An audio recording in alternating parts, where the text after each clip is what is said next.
पासवान कह रहे हैं कि बिहार में अपराध हो रहा है और मुझे अफसोस हो रहा है कि मैं ऐसी सरकार को समर्थन कर रहा हूँ।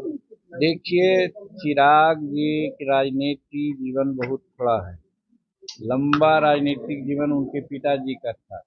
तो जो देखा है 40 वर्ष से 45 वर्ष से कि बिहार में क्या हो रहा है, वो तुलना कर सकता है कि पहले क्या हो रहा था और आज क्या हो रहा है। तो जो जन्मता है आदमी और बरसात होती है तो लगता है कि वो समुद्र आ गया। तो उसी प्रकार से चिराग जी पूरे दिन से राजनीति कर रहे हैं। बिहार में क्या हो रहा था, क्या जा रहा था, उनके पिताश्री जानते थे, भाई विरुदाम विलास पासवान जी। तो हम 44 वर्ष से राजनीति में हैं, हम भी बहुत उठा देखा है। बिहार की जो स्थिति है लॉ एंड ऑर्डर की, उतनी सोचने की बात नहीं है जितना 2005 के पहले की राजनीति में देखा जाता था। हाई कोर्ट तक के ने कहा था हाई कोर्ट ने कहा था कि बिहार में जंगल राज है। आज हाई कोर्ट में किसी प्रकार की कोई टिप्पणी नहीं है। तो वैसी परिस्थिति में आज वो कहते हैं तो अनुभव की कमी है। उनको सोचना चाहिए कि पहले क्या था और आज क्या था। आज बहुत पहले स्थिति खराब थी, उसको ठीक करने का प्रयास किया गया है विकास का काम करके और शांति व्यवस्था करने के बाद। और एक चीज़ और आपने देखा होगा कि एक बात पहले होती थी कि क्राइम होता था तो क्राइम होने के बाद क्रिमिनल लोग एक अन्य मार्ग में जाते थे और तत्कालीन मुख्यमंत्री और क्रिमिनल से बात होती थी और जो विक्टिम होता था उसको बुलाया जाता था, समझौता कराया जाता था पैसा ले दे करके। आज वो बात तो नहीं है। शायद चिराग को एक बात जानना चाहिए कि पहले ये भी होता था कि किसी की गाड़ी अपहरण कर लिया, किसी का मर्द लड़का को अपहरण कर लिया गया और हुआ कि इतना पैसा दो, तो एक अन्य मार्ग में आकर के उसमें समझौता हुआ था। आज वो स्थिति तो नहीं है। आज किसी का हिम्मत नहीं है कि एक अन्य मार्ग में जाए। तो इसलिए उनको मालूम नहीं है चिराग पासवान जी को, इसलिए वो ऐसा बोल रहे हैं क्योंकि उन्होंने देखा नहीं है। सर, गया में एक महिला के साथ दुष्कर्म हो गया है। वो कांस्टेबल के घर के लिए गई थी, लेकिन एम्बुलेंस के लोग मिलकर उसके साथ गैंगरेप कर देते हैं। आप वहाँ से एमपी है, क्या कहेंगे इस घटना पर? घटना हुई है, जघन्य घटना है, घटना का हम निंदा करते हैं।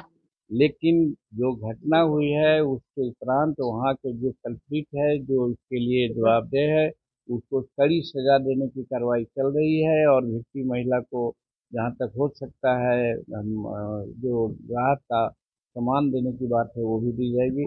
और आगे नहीं ऐसा हो, इसके लिए प्रशासन को वहाँ पर हम भी कह रहे हैं और प्रशासन खुद इस पर तत्पर है। यही हम कह रहे थे कि यहाँ घटना हो जाती है लेकिन घटना के बाद त्वरित कार्रवाई होती है। दो लोगों केस में देखा कि इनकाउंटर भी किया जा रहा है, पकड़ा भी है। फिर जो आप देखा है अभी हॉस्पिटल में जो घटना हुई थी उससे सभी लोग को पकड़ करके सामने ला दिया गया है। तो कानून व्यवस्था खराब हो सकती है। 14 करोड़ यहाँ की जनसंख्या है, लेकिन उस पर त्वरित कार्रवाई हो रही है। जो सरकार का काम है वो काम कर रही है।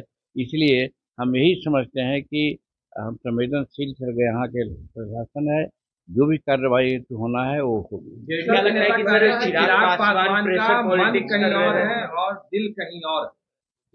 देखिए, चिराग पासवान जी 2020 में भी कुछ इस प्रकार का कवायद कर चुके हैं और आज एनडीए में हैं और एनडीए में रह करके वो इस प्रकार की बात बोलते हैं अखबारों में, वो उचित नहीं है। और बोलना चाहिए जब एनडीए की बैठक होगी एनडीए के नेताओं के साथ, उस समय अपनी बात को लोग मानेंगे कहेंगे। और हमारे एनडीए के नेता जिसका नेतृत्व नरेंद्र भाई मोदी जी कर रहे हैं और यहाँ पर नीतीश जी कर रहे हैं, निश्चित रूप में जिसकी जितनी कुव्वत है, ताकत है, उसके आधार पर यहाँ टिकट मिलेगी। इसलिए उसको लिए बाहर से कह करके कोई कसरत करके दबाव डालने की बात करता है, वो उचित नहीं है। लोकप्रियता के मामले में प्रधानमंत्री सर्वश्रेष्ठ पर आ गए हैं। लोकप्रियता के मामले में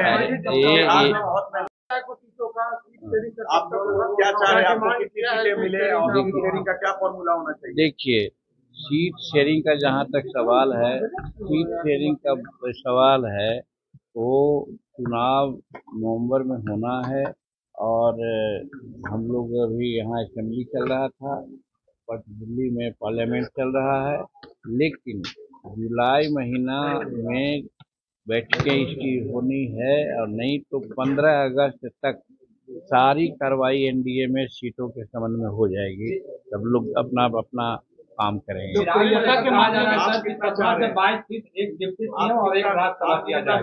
कोई क्या कह रहा है, मांगना काउंट का काम है, लेकिन जब एनडीए की मीटिंग होगी उसमें तय होगा। जहाँ तक हमारी बात है, हमारा कोई डिमांड नहीं है, हम अनुशासित सिपाही हैं एनडीए का। एनडीए की बैठक में हम अपनी बात को कहेंगे, वो बात को आपके सामने हम नहीं कर सकते हैं। अरे आओ आओ ऊँचा कर लो। लोकप्रियता के मामले में प्रधानमंत्री सर्वश्रेष्ठ पर आ गए, क्या कहेंगे सर? यही तो है, हिंदुस्तान का सौभाग्य है कि आज के समय में इतना बड़ा प्रधानमंत्री हुए हैं कि जो लोकप्रियता में सबसे आगे हैं। और जोड़िए 27 या 28 राज्य उनको अपने राज्य का मानक तो प्रतिष्ठा का पुरस्कार दिया है, तगमा दिया है। और हिंदुस्तान में भी है कि 10 वर्षों में देखें कि 2014 में क्या हालत हमारी थी और आज हम कहाँ हैं। 2014 में हमारी आर्थिक स्थिति गिरामा बरामा था संसार में आर्थिक दृष्टिकोण से। आज हम वहाँ पर चौथा स्थान जापान को पछाड़ करके कर दिया है। और हम लोगों का संकल्प है कि इसी को हम लोग कम से कम 2027 से 30 के बीच में हिंदुस्तान के जो ये आर्थिक व्यवस्था है वो तीसरी आर्थिक व्यवस्था बना देंगे। तो इससे ऐसा तो आज तक नहीं हुआ था, ये प्रधानमंत्री जी का कर्तव्य है। दूसरी बात यह है कि आप देखा कि अभी हमारे नची में हमारे लोग जो शुक्ला जी थे वो अंतरिक्ष में गए, वहाँ रह करके आए हैं। ये भारत का एक चमत्कार है क्षेत्र में। आप ये भी जानते हैं कि भारत के लोग चंद्रमा पर अपना रॉकेट भेज चुके हैं, जो दक्षिणी क्षेत्र में जहाँ तक कोई अभी नहीं भेजा है। ये है फिर यहाँ ऑपरेशन सिंदूर हुआ। आज ऑपरेशन सिंदूर का संसार में लोग लोहा मान रहा है कि हम पर जब आक्रमण हुआ तो हम वहाँ के सिविलियन को नहीं मारा, हम सिविलियन को डिस्टर्ब नहीं किया, हम उन आतंकवादी अड्डों को उड़ाया उनके घर में जा करके। तो ये अब हम भारत इस माने में भी आगे बढ़ा हुआ है। तो हर तरह से हिंदुस्तान, एआई का मामला है, आर्टिफिशियल इंटेलिजेंस का मामला है, उसमें भी भारत सबसे आगे है। तो सब मानक में भारत आगे बढ़ रहा है। ये नरेंद्र भाई मोदी जी का चमत्कारिक नेतृत्व है।